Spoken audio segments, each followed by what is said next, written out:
السلام علیکم۔ پتہ ہے ہم کیوں بے سکون رہتے ہیں؟ کیونکہ ہم اللہ کے فیصلوں سے ناراض ہو جاتے ہیں، مایوس ہو جاتے ہیں، اور مایوسی تو کفر ہے۔ کبھی بھی مایوس نہ ہو۔ اللہ جو ہر چیز پر قادر ہے، وہ جانتا ہے کہ کس کو کب کیا دینا ہے۔ اگر اللہ نے کچھ دور کیا ہے تو اس میں بھی کوئی مصلحت ہوگی۔ بھروسہ رکھیں، وہ ہر کھوئی ہوئی چیز واپس بھی لوٹا سکتا ہے۔ صبر کرنا کوئی آسان کام نہیں ہے۔ اگر صبر کرنا اتنا ہی آسان ہوتا تو میرے اللہ نے اس کا اتنا بڑا اجر نہ رکھا ہوتا۔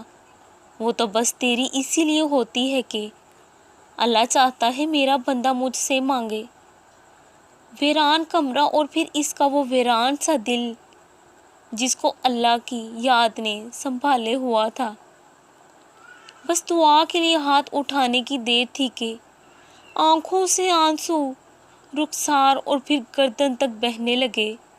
اس کی سسکیاں اور کوئی نہیں، صرف 7 آسمانوں کے پار جو رہتا ہے وہ سن رہا تھا۔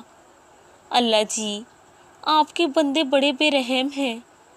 آپ کی دنیا بہت تکلیف دیتی ہے۔ اپنی محبت سے میرے دل کو مرہم لگا دے، میری روح کو بچا لے اور التجا سن لے۔ یہ دل ڈرتا تھا جنہیں کھو دینے سے، جن کے بچھڑ جانے سے۔